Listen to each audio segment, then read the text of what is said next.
Hey, everybody, this is Michael J. Maher with another episode of The Daily Dose, the daily dose of productivity and positivity, the daily dose of positivity and productivity, brought to you by referralspodcast.com and the Generosity Generation. And have you ever wondered, here's a question for all of you. What is the one thing such that by doing it, everything else becomes easier and or unnecessary? Like, what if you could capture that one thing? Thank you, Gary Keller, for the question. What if you could capture that one thing that would make life easier or make all of the other things in your life unnecessary? Is that a wow? Today, we are going to help you identify your one thing. We are going to help you identify the one thing such that by doing it, everything else will become easier. Your life will become easier. Your life will be better. And I cannot wait to introduce my friend Hal Elrod today, but I'm going to make you wait. I cannot wait, but I must wait because I must do the announcements. So here's a few announcements. Tomorrow, I have my Systems 101 class. It's free. It's for everyone. Systems 101. It's Wednesday, 2:30 p.m. Eastern. Check the events in the Generosity Generation group. For those of you that took the Time Management Mastery class with Neil Smith, your check-in is Thursday at 2:30 p.m. Eastern. Check the events in the Generosity Generation Facebook group. Also, we have a new 30 Mornings class starting May 11th. Check it out at 30mornings.com, 30mornings.com. Tomorrow, we have Gina Bordeaux with Virtual Networking. Thursday, Mike Cuevas, the real estate marketing dude, is going to talk about how to build a local celebrity brand using video. Friday, one of my favorite people in the world, Stacy Alcorn, is going to be on and talk about leadership mastery. I cannot wait for the rest of this week, but I have to tell you two things. One, you know your action items. Create and lead a Facebook group. Have you done it yet? 5 a day. Identify 5 of the most positive and energetic people you know, call them, fill out a VIP form with them, and then follow up with a handwritten note, and then invite them to your Facebook group. That's it, 5 a day. You can conquer the world 5 a day, doing the 5 a day. Now, it is time for you to start your watch party. I know we have hundreds of people who have Facebook groups. Some of you have 5 people in your group. Kudos to Ann Shooty out of Arizona. She has 54,000 in her Facebook group, and we have everything in between. Now is the time to start your watch party. Go to share, go up to start watch party, click on it, go up. It'll say Generosity Generation right there. Change that to your group name, hit start, and you are now doing a watch party, and you can mingle, interact, and deliver the goods to your community. This is not for realtors. This is not for lenders. This is not for business owners. This is for all of those and more. This is for everyone. Today's message is going to resonate in the hearts of everyone from 11 to 111. I truly believe that. And so today, I want to bring on my good friend, one of my favorite people on earth.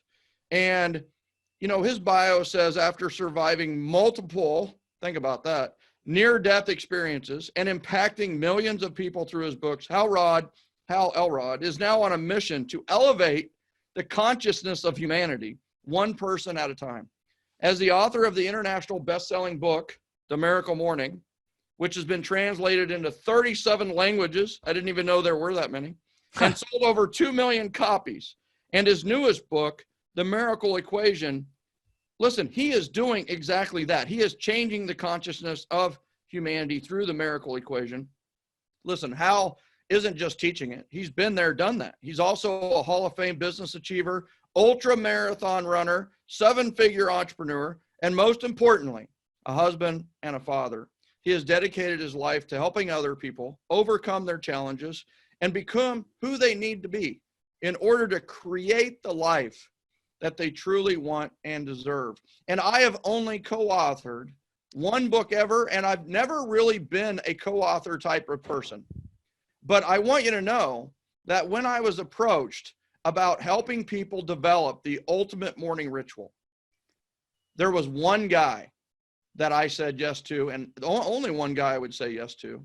And I have to tell you, there are just these people in your life where like you feel them in your heart and you feel them in your soul. And I'm telling you something, like Hal Elrod resonates with my heart and soul. And I'm so humbled and so honored that you are on today on the Daily Dose. Welcome to the Daily Dose, Hal Elrod. Michael Maher, dude, that was one of, if not the best intro I've ever received, because it was from the heart. And thank you, man. Thank you for having me today. And I'm honored and I'm grateful and I'm excited to contribute. Now is a time when we all need a little help, all of us. Yeah, 100%. And what's interesting is that I truly believe that the message delivered is always important, but maybe there's never been a more right now, right time for what you're delivering than right now. You know, I mean, this is, for some people, this has been the savior, Hal.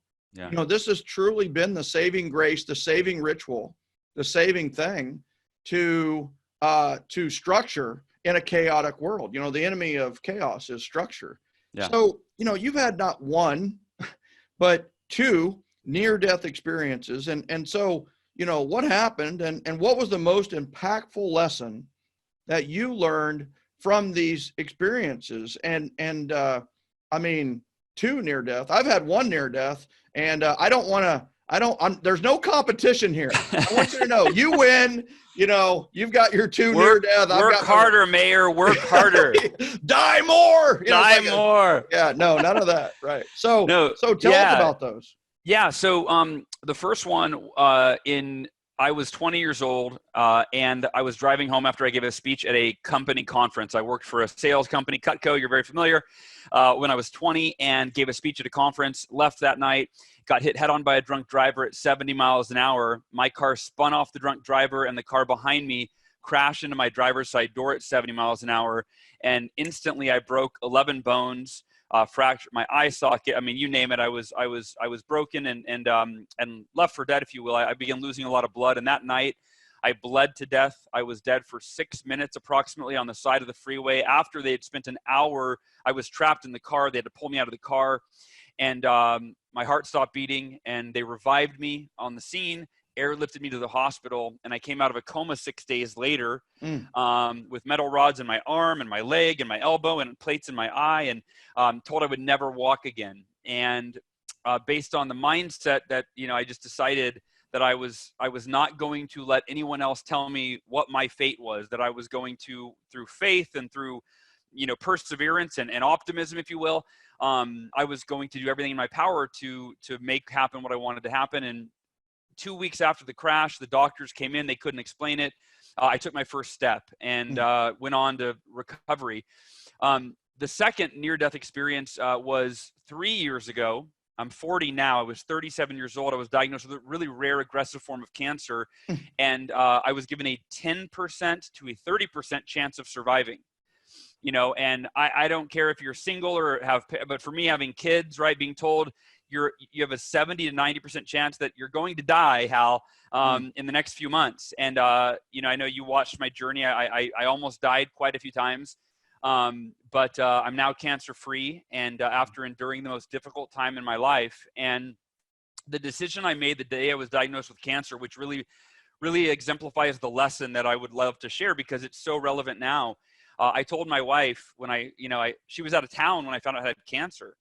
And I had to call her and tell her on the phone that it was a 10 to 30% survival rate. And, you know, she started crying and I said, sweetheart, I said, a few things. Number one, in my mind, there is a 100% chance that I'll be in the 10 to 30%. Like, to me, there's no other option. So that's number one. And I believe in the mind-body connection. I believe that our cells do what we tell them to. And I said, number two, I said, I promise you, sweetheart, and this is really the lesson for all of us. I said, I will be the happiest and the most grateful I have ever been while our family endures the most difficult time in our lives. And that is the lesson that I learned it was the same thing when my car accident. That's when I first learned it, that even in the midst of the chaos and the fear and the uncertainty and not knowing what the future holds and having the future look even grim or the current reality be grim, we always have the choice, the responsibility, and the opportunity to choose what we're going to focus on. And in life, we could focus on all the things that make us feel bad and all of our problems and faults and fears, or we can focus on all the things that make us feel good, all that we have to be grateful for, optimism for the future. And neither is more realistic than the other, but which you focus on becomes your reality. And so I've been really working on that now in the midst of a lot of chaos and uncertainty. Is the one thing I'm in control of. The only place real certainty exists for you, if you're watching, and for all of us, is it's our inner world. It's not the outer world, right? There's a hell of a lot of uncertainty in the outer world, but we get to wake up every day and we get to choose, what am I going to think about today? What am I going to focus on? What am I going to feel? Who am I going to be? And therefore, what life am I going to live? And that's our responsibility and it's our opportunity. So, wow. And it's one of those where, you said you could have gone into the pity party. You could have gone into the why me on both those situations. And the thing that I really like about the quarantine times right now is that, the why me is universal. The why me is for everybody. Like everybody's going through the same thing. So if you're doing the why me, it's like, look at how successful people are dealing with the quarantine, with dealing with the thing that's going on right now. Because, you used to say, why me? Because my circumstances are different than everybody else's.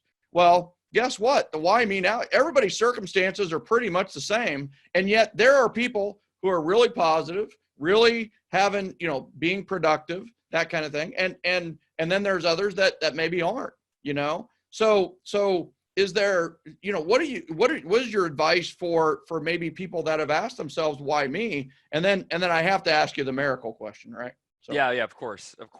Well, and for me, it's, I've asked the why me question, and not even the why me question, why this?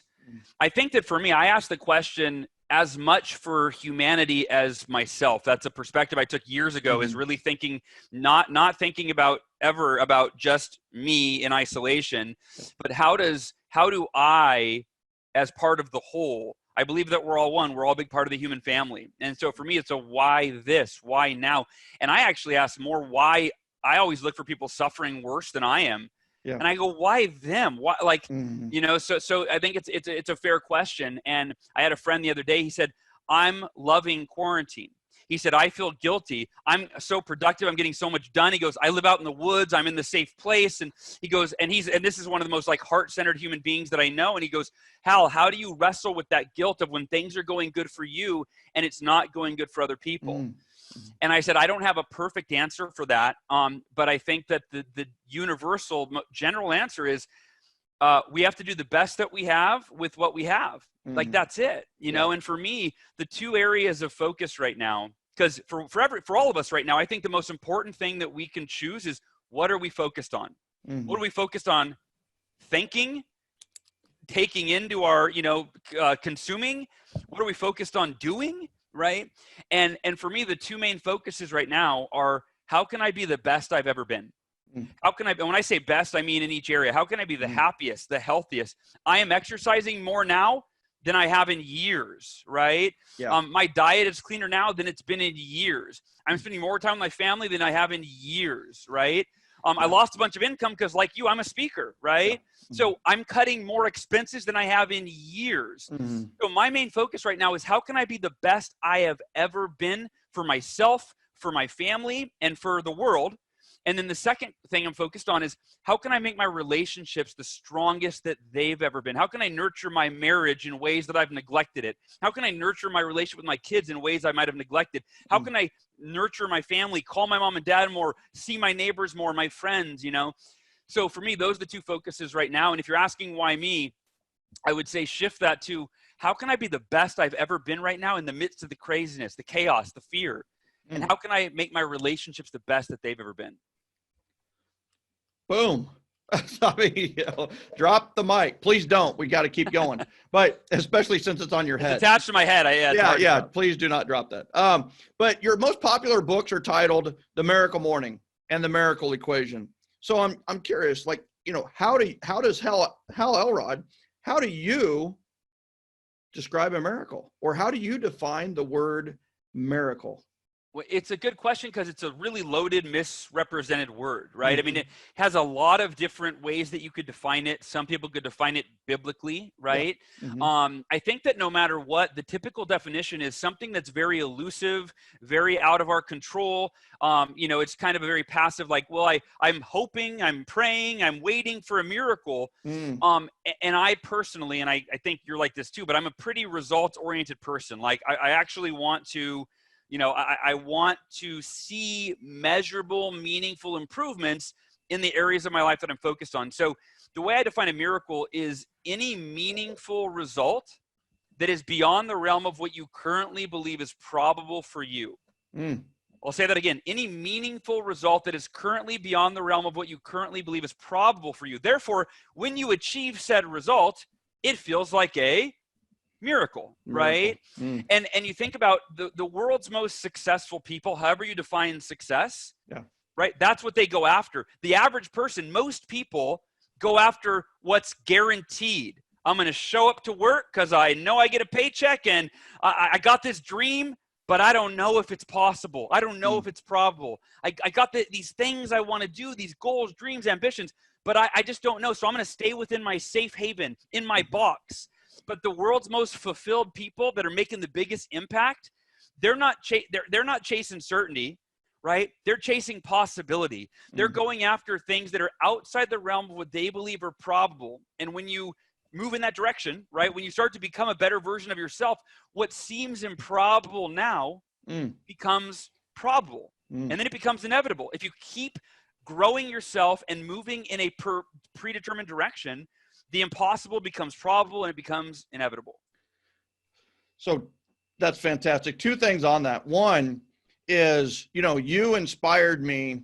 I'm an acronym guy, as you know, and we wrote The Miracle Morning for Real Estate Agents together, and with the help of Michael Reese and Jay Kinder, of course, and Honore Quarter. We can never forget her, as she was the band leader and the one who whipped me into shape most often. And she's the got wind beneath our wings. Yeah, the wind beneath our wings. And so it's one of those where the AM, right? And it's funny, is I always had probably thought this in some way, but you really defined it for me. And that was AM stands for another miracle. When I signed The Miracle Morning for Real Estate Agents, I always sign it, another miracle. AM equals another miracle. And I truly believe that. My feet land, and it's like, thank you.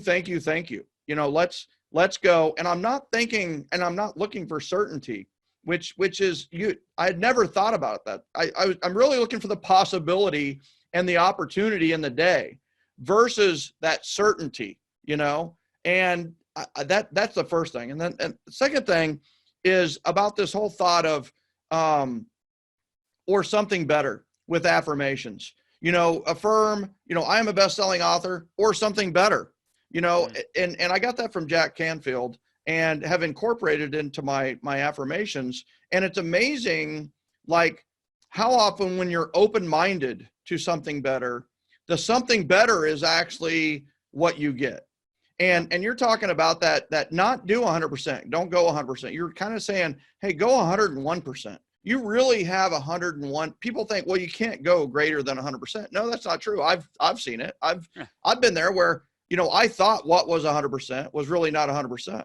I had 101% in me, and that 1 degree tweak, or that 1% improvement, or that one thing that's slightly better or a little bit better. And such a powerful message right now is give your best and give a little more. And it's like your definition of miracle makes miracles possible for everybody, Hal. Yeah. Doesn't it? Yeah, it does. And I think that, most people, like the miracle equation, which we may or may not get into today, but the simplicity of it is it's two very simple decisions: unwavering faith and extraordinary effort. And what that looks like is the only way you're going to create miracles, these meaningful results beyond what you currently believe is probable, whether it's in your business or your personal life, whatever area, once you're clear on what you want, most people give up the faith that it's possible. And when you give it the faith that it's possible, it's impossible, right? It's like that's where it begins and ends, and it hinges on your faith. And I don't mean a faith in a higher power, not to discount that. I'm talking about faith in yourself and the possibility. I'm committed. Yeah, faith in the possibility, faith in the opportunity, faith in yourself that this is a possibility for you. This is an opportunity for you. I love that. And the extraordinary effort piece is, that doesn't mean, I'm not telling you to work 80 hours a week. In fact, I think a lot of grace is important as well. Extraordinary effort is really about consistent effort. If I had to define extraordinary effort in one word, it'd be consistency. And, the average person, when we're excited about a new idea, we go all in for a few days, maybe weeks, maybe months, but most of us give up long before it's possible. And I think one of the best examples is the Miracle Morning in my own life, where my goal was to change 1 million lives with this book after it came out. And I was going to do it in a year. That was the goal. 1 year, sell 1 million copies, change 1 million lives. That year I sold 13,000 copies. Well, if you do a little math, that's 99.87% short of the goal. But I had unwavering faith that if I continued putting forth extraordinary effort over an extended period of time for as long as it took, eventually the miracle would become a reality. So I went for it in year 2. And in year 2, I sold like 23,000 copies. So I'm still 99.6 something percent short of the goal. But I just continued applying the miracle equation. Unwavering faith, it's not a one-time decision. It's every single day, an extraordinary effort every single day. And it took 6 years. 6 years later, we sold 1 million copies. Woohoo!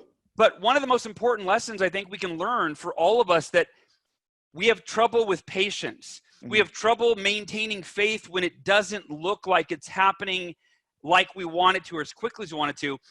And here's, I think, such an important lesson. When you finally get to the point in your life that you've been working so hard for so long, whether that's improving a marriage or it's financial success, getting a business off the ground, launching a nonprofit, whatever it is, when you finally get to the point in your life or your business you've been working so hard for so long, you almost never wish it would have happened any sooner.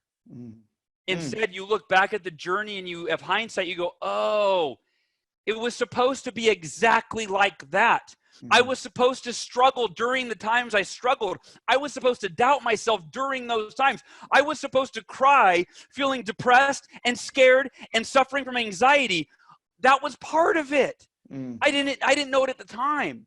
But I'm encouraging all of you to consider that now. Whatever it is right now that you're going through, that you're working toward, if you take this entire episode so far and decide, I'm going to focus on what I can control, my inner world. I'm going to optimize my mindset. I'm going to focus on feeling as grateful and positive as I can in the midst of the things that are challenging me.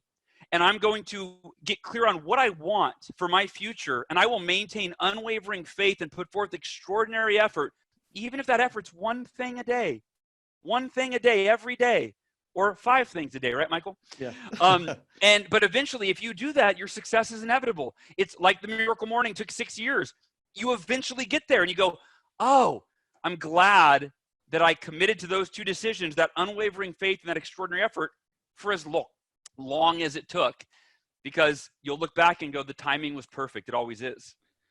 I don't know if I've ever gone like this. I probably look like a bobblehead in the replay, because I was just like, the whole time I'm just like, oh my God. Yeah. It's just like, it's one of those where it reminds me of so many things, that are so valuable to people to know. I mean, one thing is we underestimate what we can do in the long term, and we overestimate what we can do in the short term. We underestimate what we can do in 5 years, but we overestimate what we should have done in a year. And that's so true. And I've always said, it's so funny, is like, growth is better than explosive growth. And I say that because I had explosive growth with the book very early on. And you know what I did? I messed it up. I didn't know how to handle it. I didn't know what to do. And I got a little chaotic, and I got messed up in my family relationships, and I got messed up with my friend relationships. And I messed up a lot because I had explosive growth. And that's where, growth is better than explosive growth. And that's the whole 1.01 is, you know, I did Hal, you'd appreciate this, though we did promise all of our viewers no math today. There's going to be a little math is, you know, 1 to the 366 power is just 1 times 1 times 1 times 1 equals 1. At the end of the year, you're the same place you are if you're not making a little bit of improvement every day. But it doesn't need to be, we don't need to go to 2 to the 366 power. What if we just did 1.01 to the 365th or 366th power? Well, here's the thing. That's 38, Hal. It's 38. 38x is what we get if we make a 1% or 1 degree improvement on a daily basis. 38x. You're 38 times better. You're 38, you know, times ahead of where you started with just by doing 1.01, the 1% or the 1 degree tweak that you make on a daily basis. And don't go for massive growth in a day.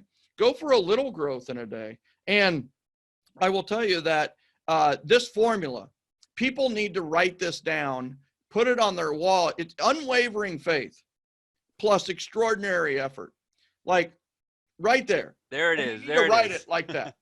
That is I mean, that's the, how about this? Did you notice that Hal did not like bury the lead? He did not, like, he didn't make you wait for the miracle equation. You didn't have to read through 192 pages to get the miracle equation. The miracle equation is on the front of his book. I mean, it's like, here it is, you know? So that's the kind of guy he is, right? It's like, all right, you want to learn more about, here's the equation. You want to learn more about it, read the book. If not, here it is, you know? And it's like, that's so powerful. So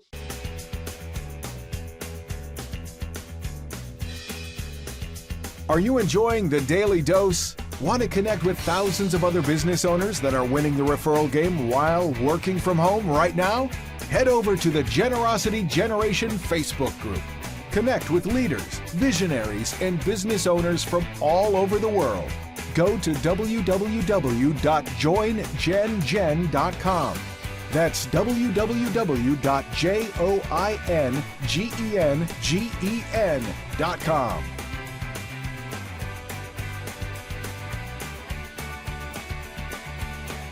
you know, what do you say to someone who maybe doesn't, let's go to the morning, the miracle morning. Miracle morning, right? yeah. So let's focus on that a little bit. And then I want to go back to the miracle equation, if that's all right with you. Does that work? Yeah, yeah. In fact, the miracle morning right now, I think maybe more important than anything. So I'm happy to spend as much time as we need on that.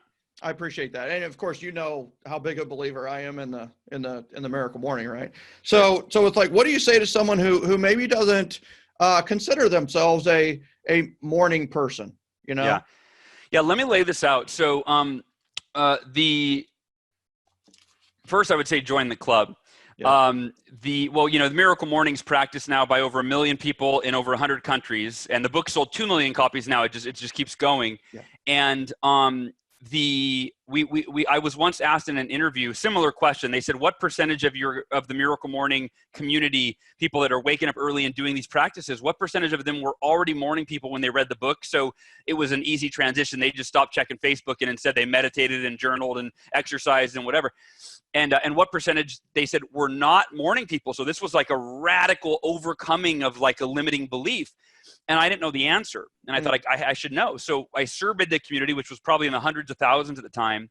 Wow. And 72% said they had never been a morning person in their entire life. And then they read the book, and because that's part of what it teaches, is not just, hey, you should wake up early and do these things. It's like, there's a whole chapter on how to beat the snooze person if you've never been a morning person your entire life. Right. And I'll share how this came to be. It was 2008 when the US economy crashed. And the Miracle Morning is what enabled me to double my income in 2 months in the midst of a declining economy. And so, Michael, I've been waiting for this moment, not like waiting, like I can't wait till the economy crashes, but knowing that the economy runs in cycles. There's going to be another economic crash. And in 2008, the thing that turned it around for me was this Miracle Morning ritual. And I'm going to tell people about this, because it can do the same it's done the same for, hundreds of thousands, millions of people. So in 2008, 6 months I lost over half of my income because the economy crashed and my clients couldn't pay me. I was doing sales coaching. So I lost over half my income. My body fat percentage tripled.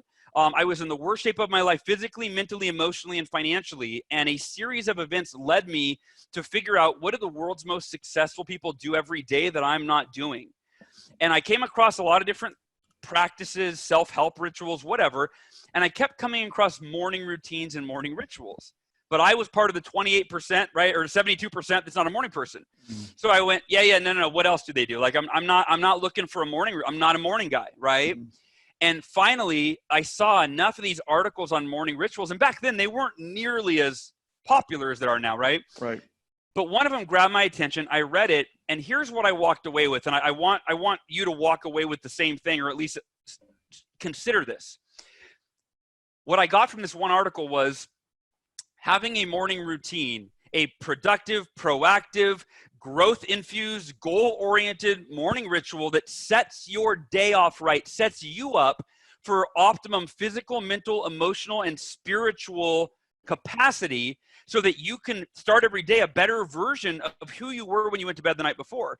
And what the article said is, it's arguably the single most important improvement you can make.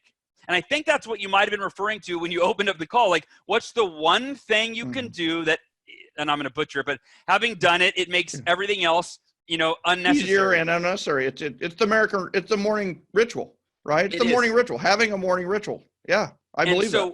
When I had that, so I read that and it opened my eyes. I thought, well, wait a minute. If I want my life, one of my mentors, Kevin Bracey, used to say, if you want your life to be better, you have to get better first. And most of us are trying to stay the same and just do the things we're always doing, want to get better, and it doesn't work that way. Yeah. And so I thought, okay, I'm not a morning person, but man, I've got to be willing to do something out of my comfort zone if I want to turn my finances around. And so I went and started reading every article I could on how do you wake up early? How do you beat the snooze button? What's the best morning ritual? What are the best practices for personal development? And I had a list of 6 practices. I was looking for one, like what's the best one? But I had a list of 6. And I went, well, I don't know which of these is better than the other. They're all pretty convincing depending on who you ask. And then my epiphany was, I went, what if I did all of these? What if I woke up tomorrow, I did 10 minutes of the 6 most proven development practices in the history of humanity. And these are organized in the acronym SAVERS, silence, affirmations, meditation, prayer, meditation. The A is for affirmations. The V is for visualization. The E is for exercise. The R is for reading. And the final S is for scribing, which is a fancy word for writing. And I went, what if I did not just one of these life-changing practices? What if I did all of them? And I woke up an hour earlier the next morning. And for those of you that are still intimidated, like, I'm not a morning person, I can't get up. For me, the time I was most excited was to wake up in my life was as a kid on Christmas morning, right? Think about that. If you celebrated Christmas as a kid, was it hard to get out of bed? Now, if you didn't celebrate Christmas based on your faith or whatever, think about a morning vacation, first day of school, any time in your life where you had something you were so excited to wake up for the next day. Yeah, you're going fishing with your dad, right? You're going fishing with your dad. You're going cooking with your mom. You're waking up and you get up a little bit earlier just naturally because you're just so excited for the day to start. Yeah, it's not hard to get out of bed on those days. No. So that night I went to bed like a kid on Christmas morning. I couldn't wait to try out this ritual. And the next morning I woke up before my alarm and I jumped out of bed with all this energy. And what happened was this. My first day, I sucked at all of it. I didn't know how to meditate. Affirmations felt goofy to me the way they were taught. What do I tell myself, I pump myself up. I'm amazing. I'm this, I'm that. And as you know, in the book, I teach a very actionable affirmation formula. But I go through all the process. I sucked at all of them. But even sucking it up on my first day, I went from being depressed and afraid of my financial future to I felt calm and clear and inspired, motivated and confident, and energized. And I thought it's only a matter of time. If I do this every day before I can radically transform my life. And I was thinking, like you said, 1% better. I was thinking this was 6 to 12 months. Eventually, I'd get a little better. I'd figure this money thing out. I focused on my business. In less than 2 months, I more than doubled my income, started training for an ultra marathon, and I wasn't depressed in a matter of days. And I went to my wife and I said, sweetheart, this morning routine, I just signed another client, it's like a freaking miracle. He goes, it's your miracle morning. Ah, And I go, I love that. But it wasn't a book idea. I just wrote it down. yeah. Miracle morning every day. And then, long story, not much longer. Eventually, I started teaching it to my clients. All of them, almost all said, I'm not a morning person. They gave it a try. They had the best week in their sales career. Again, in the down economy, right? They started running again. They started reading again, or for the first time. And they all came back and said, Hal, I wasn't a morning person. Now I am. In a week, it's a game changer. And that's when I went, I have a responsibility to write this into a book and share it with the world. And now, I never imagined it would reach what it's done, but I really believe, and I'm seeing it every day in the Miracle Morning community, now more than ever. In fact, my podcast that comes out tomorrow is called Why You Have to Double Down on Your Self-Care. Now, it's so easy when life gets stressful to push aside our self-care practices and be like, I don't have time to exercise. I'm in scarcity mode. I'm in fear mode. Now is when you have to double down, and it's more important than ever that you wake up every day and dedicate time to put yourself in an optimum physical, mental, emotional, and spiritual state so that you can bring your best self to those you love and those you lead and everything that you do. So how many times can you drop the mic during a presentation or this is a live interview, people. He's not reading off a teleprompter. That's coming out of his heart and soul, So just to repeat the savers as I wrote them down. Yeah. S is for silence, which includes meditation, prayer, or just quiet time. Yeah. The A is for affirmations, and maybe we dive in a little bit more on I'll dive in on that if you want. That's my favorite one. Yeah. And then the V is for visualization and vision boards and really getting clear on, what you want the future to look like. And then you have the E for exercises, which is so critical. And I've discovered that by exercising in the morning, it's delivering more energy throughout the entire day, though I will crash at night and sleep better because of the exercise that I'm doing in the morning. And then there's reading. And then I have a quick question on reading before we do affirmations. Okay. And then the S, which is scribing. And essentially that's journaling. Some people do scribbling. There's the bullet journal. Some of these people that are doing the bulletproof journal, they're artists. I mean, it's not just a writing thing. It's a drawing thing. And I will tell you, my son is one of those who prefers to draw over journal, even though it's kind of a combination of the two. So it's beautiful, So under the reading, do you suggest nonfiction or fiction in the morning? I suggest nonfiction in the morning and fiction in the evening to let your mind wind down and not race, just get lost in a story. And I do think we're all one book away from, a strategy that can change our life, right? Like it only takes one idea, one strategy. Like for me on quarantine, I realized that right now my marriage is crucial, when we're close together and being a great place for my kids. So the main book I'm focused on is called Conscious Loving, because, right, I wanted to read that, right? That's where I started the quarantine, was reading that book to make sure my wife and I were communicating really well. One book, few ideas, it's a game changer, Love it. So let's go back to affirmations, and it seems like this has not only this whole concept of affirmations has evolved so amazingly in the last 10 years. Yeah. It is really something that was very woo-woo and foo-foo back in the day. And now it's like, the most logical, strict thinkers in the world are talking about the powers of affirmation. So how is the affirmation evolved for you, as a leader in the Miracle Morning and a leader of this morning ritual that includes affirmations? When I first learned affirmations, I think there's two really big problems with the way that affirmations have been taught for decades. And this is why most people, scoff at them, think they're cheesy, goofy, or if they try them, they feel inauthentic. Number one, we're taught to phrase it as a lie to ourselves in order to trick ourselves into believing it. If you want to be happy, just say, I am happy, I am happy, I am happy, I am happy, until you believe it. If you want to be wealthy, just say, I am wealthy, I am wealthy, I am wealthy, right? But if you're not happy and you're not wealthy, then your subconscious goes, no, you're not, no, you're not, no, you're not, no, you're not. And you're fighting reality, right? You're like, shut up, I'm doing affirmations, So number one, lying to yourself is never the optimum strategy because the truth will always prevail. Number two, we're taught to use this flowery, passive language that makes us feel good in the moment, but is counterproductive to results. What I mean is this. We've all heard the affirmation, probably some sort of it with money. I am a money magnet.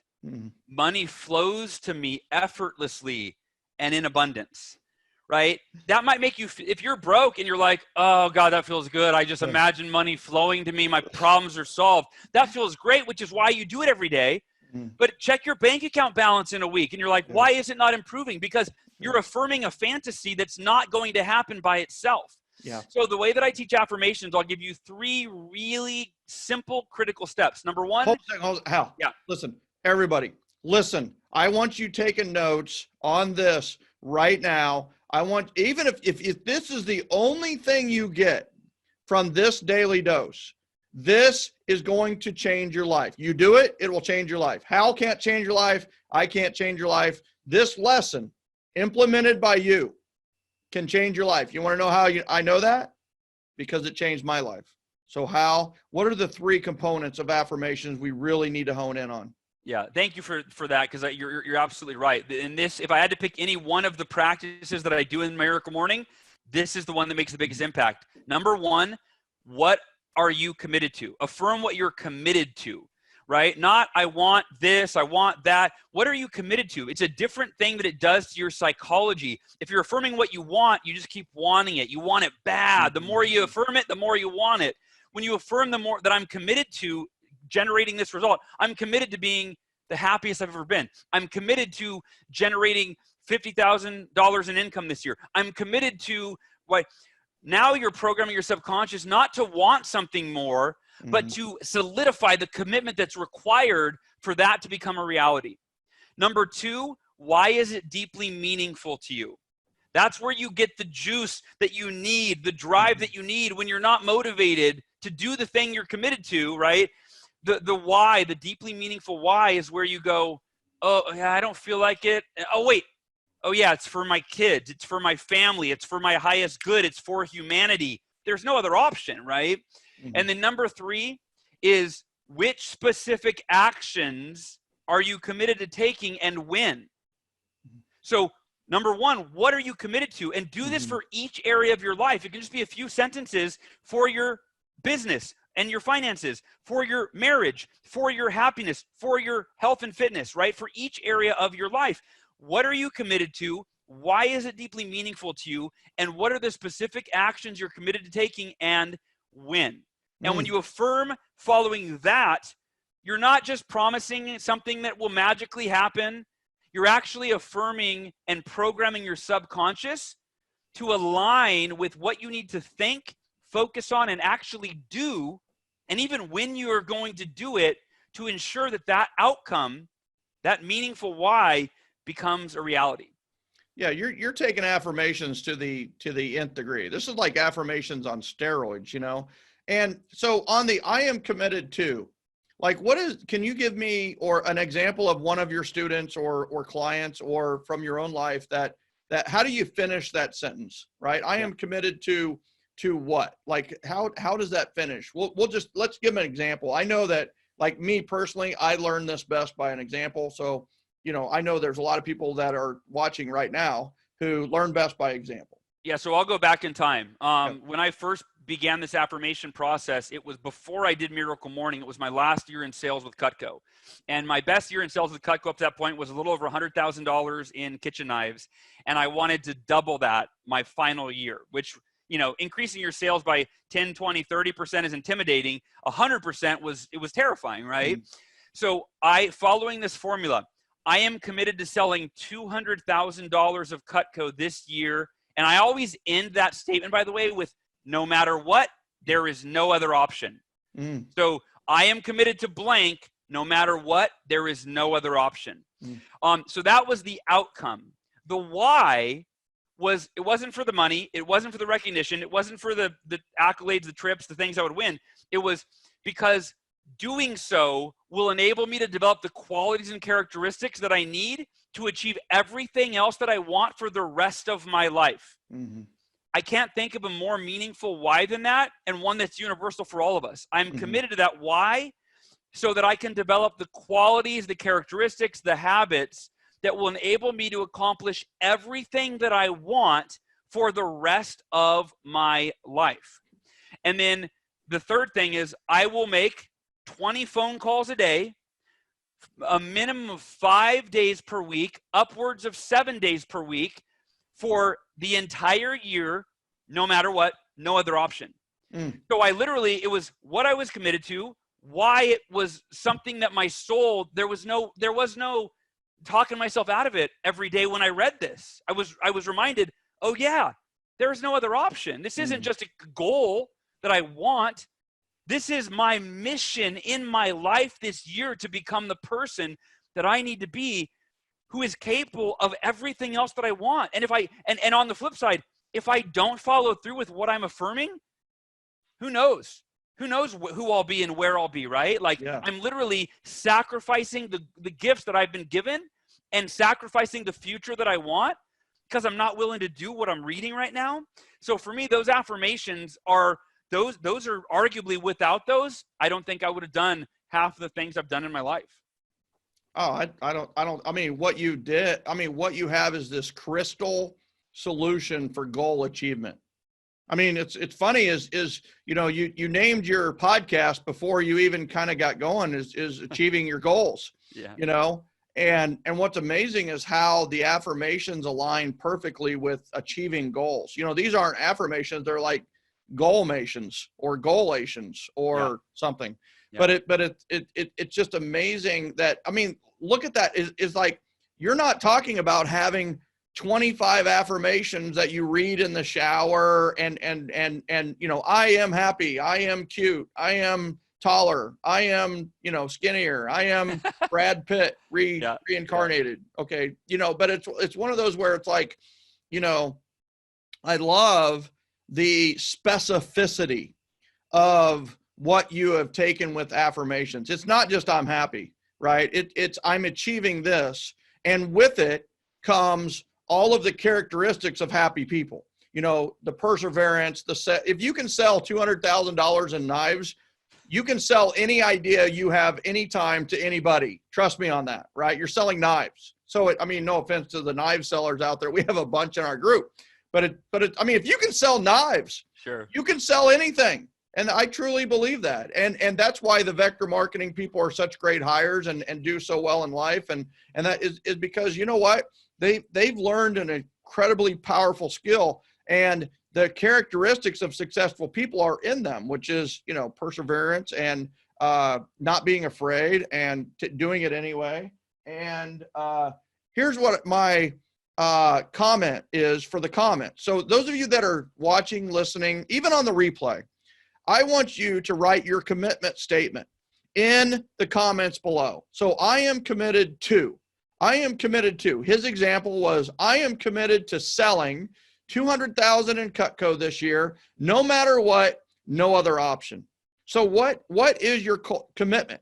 And for those of you that have seen me teach before, I teach two sets of goals. I teach results goals and I teach activities goals. Results goals are the results. That's the $1 million club. That's the 100 million in real estate. That's the 187 transactions. Those are results. The only way to get results are through activities. So we're going to focus on the activities goals, and the activities goals are 20 calls a day, or the daily 5, which we talk about a lot on here, which is the identify, call, do a VIP form, send a handwritten note, invite them to your Facebook group, right?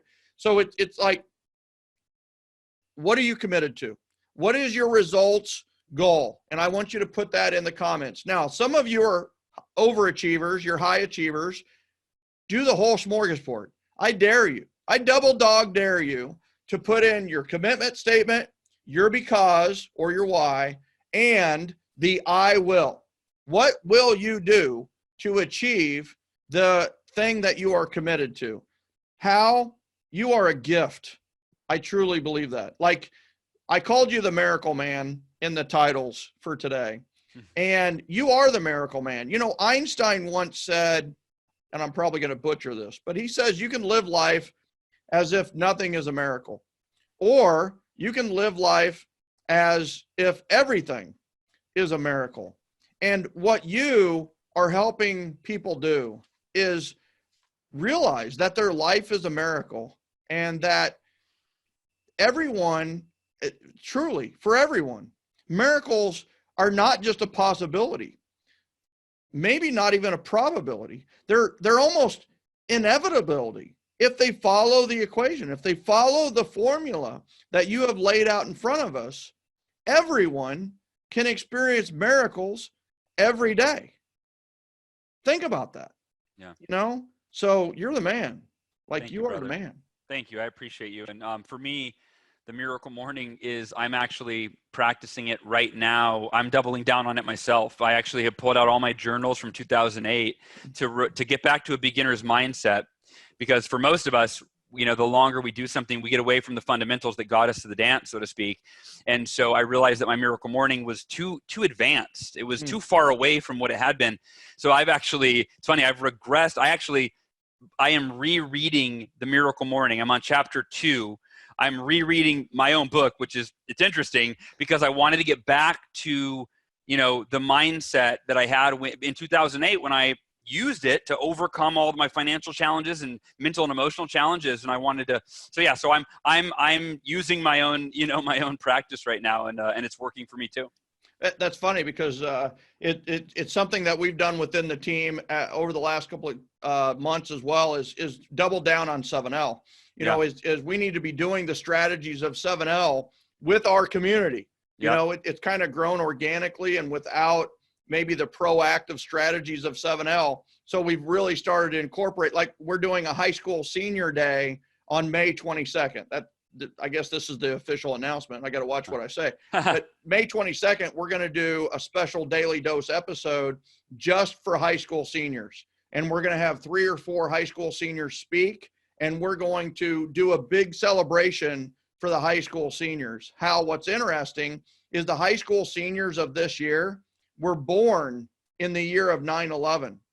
So they were born in 9/11 and they're graduating in the year of the quarantine. Like, that's a special class for many different aspects. And 2 things in our lifetime, that we will never forget. I mean, we will never forget this time. We will never forget 9/11. We will never forget this class of seniors. That's my job, is May 22nd. We are going to make something unforgettable happen. I don't know what it is, but I'm committed to it. No matter what, no other option, brother. So I will tell you, we have taken so much of your time today, and it's just like we promised 30 minutes and then we go 55, you know. But I just want to thank you from the bottom of my heart for everything that you've done for me and the lessons that I've learned from you. And I just really want to take this time to just publicly express my appreciation for the magic that you have made happen for me and the way that you've changed my life. So thank you. Yeah, you're welcome, Michael. You're very welcome. And thank you for leading, man, leading right now in this time where it's challenging to lead, because our own brains, you know, I know that as a leader, my brain's going a million miles a minute, and it's like, well, what should I do for myself, my family, and others? And I want to acknowledge you. Thank you for putting this out every day and leading by example and helping others in a time where we all need help. So, well, thank you. And the fact of the matter is nobody has it figured out. I don't have it all figured out. No. Hal doesn't have it all figured out. But here's what we know is positivity and productivity will lead us to figure it out. You know, and that's why we call this the daily dose of positivity and productivity, because I truly believe that everybody needs a daily dose of positivity and productivity. It's a dose, you know, it's not an overdose. It's a daily small dose of positivity and productivity. I know that this is the answer to lead me to the answer. And I know that this is the answer to lead all of us out of this or through this. And I appreciate you acknowledging that. And, you know, thank you so much, truly, from the generosity generation, from those that are listening and watching, and from myself and my family. Thank you so much for being our guest today on the Daily Dose. Appreciate it, man. It's been an honor. Thank you. Ladies and gentlemen, this is the Daily Dose of Positivity and Productivity. Hopefully you've been doing your watch party. The other thing is, if you've been listening to this on referralspodcast.com or on the Referrals podcast, hey, listen, if you liked what you saw today, share it and rank it, rate it. Give us a review. Let us know what you thought. And the bottom line is tomorrow we have a very, very special guest in Gina Bordeaux, who's going to give you the real productivity. We're going to dive down into virtual networking with Gina Bordeaux. You're going to love that. And ladies and gentlemen, I just want to say thank you so much for being on this and listening and viewing. We do this for you. Hal does this for you. I do this for you. And we're here to help. And we always do pleasantly surprised. I would just like to finish the show today with all of you commenting, what is something that you've been pleasantly surprised about when it comes to the quarantine times? What's something you've been pleasantly surprised about? And I'm going to wrap this up with something that I've been pleasantly surprised about. I've been pleasantly surprised to see these thought leaders, these super successful people, the people like Hal Elrod, who get paid like tens of thousands and hundreds of thousands of dollars a year to speak and train. And they have generously given their time to be on the Daily Dose every single time. And we need to express that appreciation. We need to be truly, I have been pleasantly surprised to see who has raised their hand to be on the Daily Dose. People like Bob Berg and Todd Duncan and Tib Rahim and Nick Santanastasso.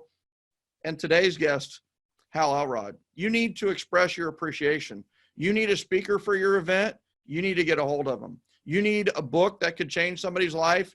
Buy The Miracle Morning. You need a new book that is talking about unwavering faith and extraordinary effort and gives you the equation for getting miracles in your life. Get the Miracle Equation. Hal, I appreciate you. That's our episode today. And I'm just so humbled and honored that you were here today. Thank you, man. It's been fun, man. Appreciate it.